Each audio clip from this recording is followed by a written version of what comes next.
Hello, welcome to a brand new edition of Sports Pizza. It's the first installment in the month of May, so yes, also wishing you a very happy new month. My name is Edwin Onyebolise. As usual, we have a lot to dissect on the show today, where we give you stories from the world of football, Formula One, tennis, and not forgetting the Tipsters Corner, where we'll give you some of the juiciest tips going into the weekend for punters. I'm not doing this alone. I have a new member in the team. I will be introducing him when we come back from the short break. Don't change the channel. We'll be right back.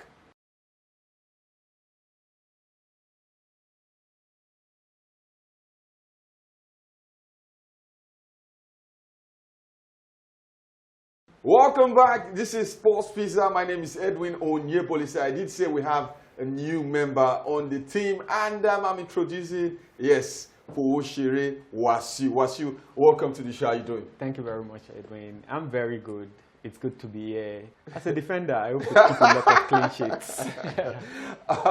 All right, Wasiu, let's get down to business. Where do we start? Let's start with the Spanish La Liga. It is the El Clasico this weekend, the El Gran Clasico. Yeah, it is Barcelona versus Real Madrid. 4 points separate both teams. After 90 minutes, Wasiu, is it going to be 4 points? Is it going to be 1 point? Or Barcelona extend their lead to 7 points? So, Edwin, I think that's a very tough question. Yeah. But we have to look at how the El Clasico have gone this season. Barcelona have dominated the El Clasico this season. But something tells me that Madrid will take this one. They cannot afford to drop the points anymore. And you look at their last game, they were very confident against Celta Vigo, and it was when they started making the substitutions that Celta Vigo were able to score the top 2 goals that they scored. Yeah. So looking at the fixture, I think Madrid will take this one. Barcelona have dominated the fixture this season all through, and Madrid cannot afford to drop any more points at this junction. So I do not see Madrid losing this one. I think Madrid will take it. Okay, if you say Madrid will take it, I don't think the performances have justified the faith you have shown in them, because the Celta Vigo game, yes, they were 3-0 up, but it was a nervy finish for Real Madrid, for the fans. You look at the mistakes that they made in different aspects of the game that led to both goals. Some have said, hey, if you had given it about 5 or 10 extra minutes, that game would have probably ended in a draw. But there were a lot of good stuff that Madrid did on the day. Yeah. But this is a different opponent. This is not Celta Vigo. This is Barcelona. The best attacking team in European football currently. Definitely. Now, let's look at the elephant in the room, and that is Vinicius Junior. What has gone wrong? Is Vinicius Junior distracted ever since that Ballon d'Or controversy saga? His form has dipped. Sure. Yes, he won the FIFA the Best award, but hey, overall, I think the Ballon d'Or has not been a lot more influential. And also that has affected not just his performance, it has affected his team. Do you think he's distracted, or on the flip side, he's had 3 world-class seasons where he's gone back to back to back, arguably the best winger in world football? Is this fatigue? Is this an accumulation of the intensity of those seasons, or it is distraction? I think it's a bit of distraction and fatigue. You look at him, you cannot doubt his quality. Yeah. He is a quality player. He is good. And he has done it consistently enough to give him the benefit of the doubt. However, you look at the saga you mentioned earlier, that would have taken a huge toll on him mentally. Yeah. And he intended to come back on the field to prove to us all that he does not have any rival. He is the best. But, you know, once beaten, twice shy. Once you are not able to do it, you keep reaching and keep reaching and keep reaching. He just needs to relax and enjoy football again, and I believe he will be back to his best. All right, let's talk about Barcelona. They have Lamine Yamal, you have Rafinha. Lewandowski could start. Maybe they go with Ferran Torres. Yeah. In midfield, you have Pedri. There's De Jong. And in defense, you know what to expect. But for Barcelona, they are favorites. Definitely. They have handled that favorite tag very well all through the season. But like you said, Madrid have something to prove. Is that enough to get a result against this very dominant Barcelona team? I will say yes, because you look at this Madrid team at the moment, they are like a wounded lion. But they've been wounded. They've been wounded the last couple of months. The Copa del Rey final, they almost had it. Yeah. And from that game, they will take a lot of positives that if we can out them, then we can take them down. So I believe going into this game, Ancelotti will just tell them, give me what you gave me in the first 70 minutes of that game, and we are good. And they will be confident that definitely they almost had that game, and if not for a couple of mistakes, their defense has not been impeccable this season. They have not been very convincing, and it's understandable. The injuries have been coming, and they will definitely miss Rudiger, who will not be playing this game.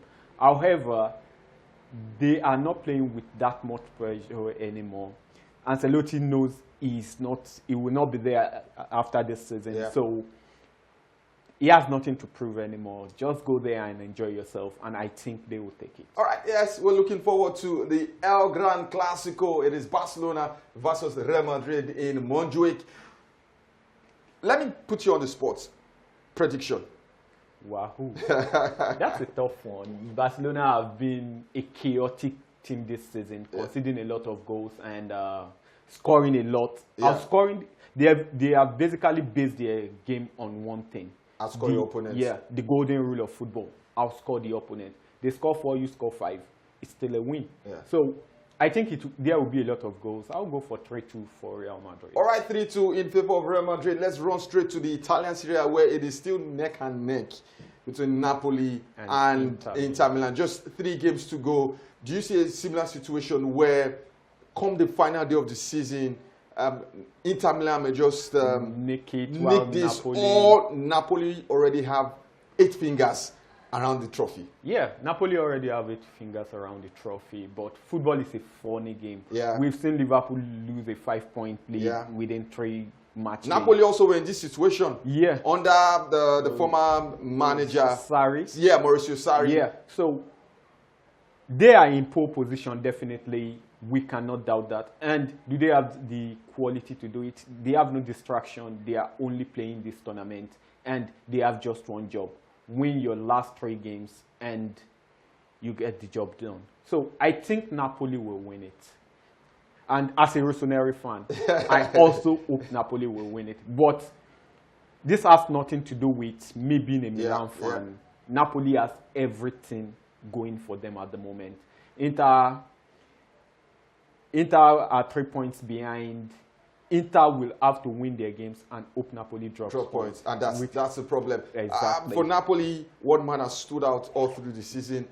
It is not Lobotka, it is not Anguissa, it is not Romelu Lukaku. To the pain of Manchester It United is fans. Scott McTominay.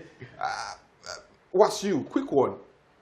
This transformation from a player ridiculed in Manchester to this reborn Scott McTominay in Naples, is it down to the leagues, the difficulty level of the leagues? Is it down to coaching, or is it a Manchester United problem? I believe it's a Manchester United problem. Okay. And this is not a problem isolated to Scott McTominay. Yeah. You look at someone who was even less productive. Yeah. Anthony, you can see what he is doing now. Rashford had his problem. You can see what he is doing now. So the problem, I believe, is the environment in Manchester. Maybe too much pressure is being put on the players. Maybe the environment, they say you cannot heal in the environment where you are hot. Yeah. And to grow in an environment where, I would say it's a toxic environment, a lot of players have been finding it very difficult to grow in Manchester United for the past 4-5 years. So something has to change in Manchester. But for Scott McTominay, he's enjoying the 16 goals this season already, and he's doing very well at Naples. Yeah. I see no reason why he should not continue over there. So, all right. From the Italian Serie A, we head straight to England. We need to do this quickly. Wasu, the top 5 race is hot. Very intense. Very hot.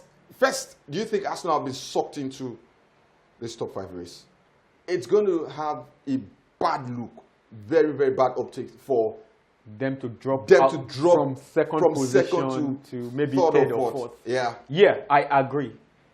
You look at them, the form has been a bit bad lately. Yeah. Just 2 wins in their last 7 games. Yeah, and those 2 wins were against Real Madrid. No win in the Premier League in the last 5 games. So you look at that and you wonder what has gone wrong for Arsenal. And the body language of the coach also is not very impressive at the moment. Already looking for alibis, looking for excuses up and down, and that is not good enough. You have to tell your team.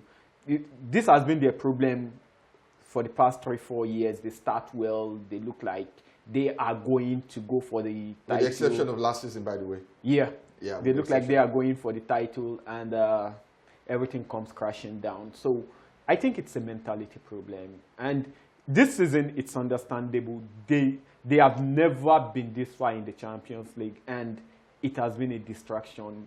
They are prioritizing the Champions League. So let's see what happens, but I believe they will get the job done. Yeah, they will get the job done. Quick one, your top 5 teams. Liverpool, we know. Are you going with Arsenal second? Yeah, Liverpool, Arsenal, City. Whoa.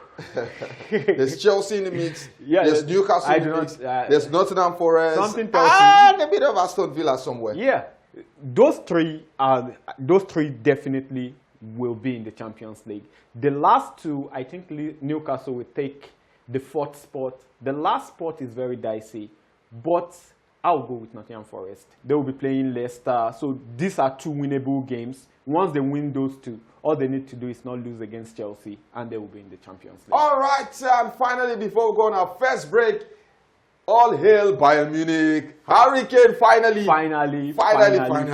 What a career he's had so far. And he's been ridiculed all through his career. He hasn't won a team trophy. Yes. He's won the Golden Boots in the league, in the Champions League, in the Euro, he has painted World Cup, Euros. He scored goals, team of the year, but no team the crowning trophy. moment. Yeah, and finally this is the crowning moment. And as fate will have it, the doubters have already been saying in the crowning moment he will not be on the pitch to win it for the team and be part of the glorious moment. It did not need to be. However, as luck will have it for him, they did not win it on that day. Yeah. But they won it off the pitch, so he does not need to even play to celebrate. So congratulations to Harry Kane. It's the crowning moment of his career. He has had a glorious career, and he just needed that golden grill to top it, and Bayern Munich has provided it for him. Yeah, congratulations to Bayern Munich, and of course Harry Kane. Don't forget Eric Dyer, 2 players who have left Spurs and added to the growing list of players that have left Spurs and gone on to achieve. Let's go on a short break. When we return, the show continues.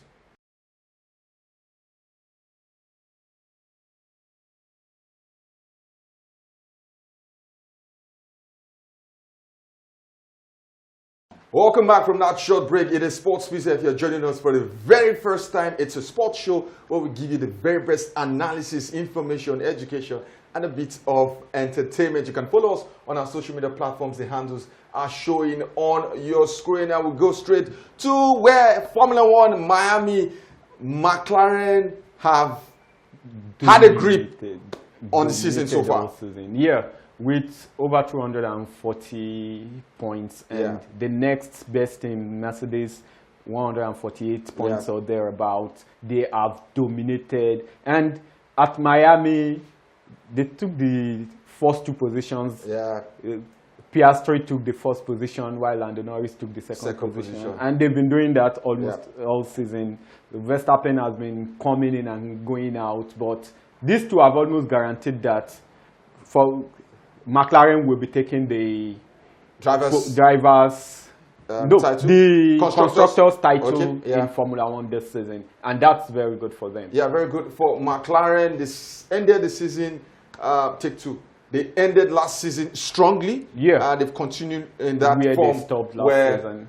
It was Carlos Sainz at first, but now it is Piastri who has won for the last 6 races. Yeah, it must be said. It was supposed to be the Briton Lando Norris, but it is the Australian Piastri who has taken initiative to lead the charge for McLaren. And from Miami, we head straight to the capital of Spain, Madrid, where it was the final of the Madrid Open for the ladies and for the men. We'll start with the men. Quick one.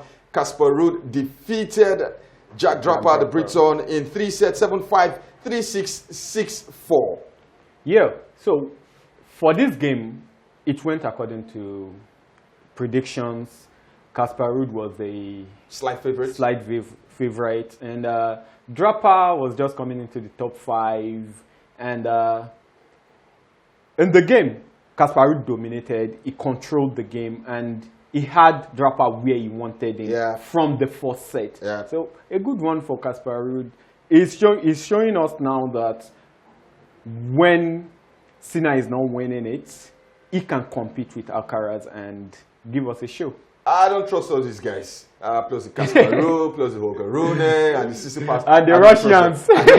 I don't trust them. For the ladies, Aryna Sabalenka defeated Coco Gauff in straight sets, 6-3, 7-6, and the Belarusian is back to her best. Away from that, let's head back home. The President's Federation's Cup this weekend, no MPFL games, and we had some cracking games in the quarterfinals. The results are Abakaliki defeated Nassau United via penalties, while Aqua United lost to Kwara United also via penalties. Plateau United lost to Rangers by a lone goal, while Ikorodu City, having a storming season, defeated Wiki Tourist by a lone goal. And for the semi-final appearance, we have Abakaliki versus Ikorodu City, while Kwara United entertain Enugu Rangers. And for the ladies, the round of 16, Rivers Angels defeated First Mahi Babes 5-0. Remo Ladies defeated Danas Ladies by 2-1. Delta Queens lost to Ibon Queens. It was the tie of the round, lost 0-1, while Onimag lost to Heartland Queens 0-5. Oshun Babes lost to Edo Queens 0-3. Mighty Jets Mata lost to Unification FC 0-6. Sunshine Queens defeated Confluence Queens 2-1. And Nasarawa Amazons defeated Bayelsa Queens 2-1. And the quarterfinal appearance for the ladies, Rivers Angels host Remo Ladies. Ibom Angels versus Heartland Queens. Edo Queens versus Unification Ladies, and Sunshine Queens entertain Nasarawa Amazons. From here, we go on a short break. This time, we're giving you our video for the week. When we return, it's going to be the Tipsters Corner.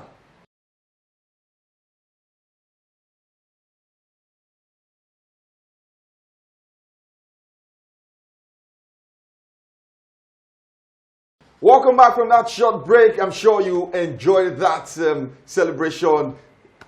Bayern Munich Hurricane, celebrating. It's the first of many, hopefully, for Hurricane. Yeah, first for Hurricane, probably the last for Muller, who will be leaving the club at the end of the season. Yeah. What he run, he has had 13 Bundesliga trophies. Yeah.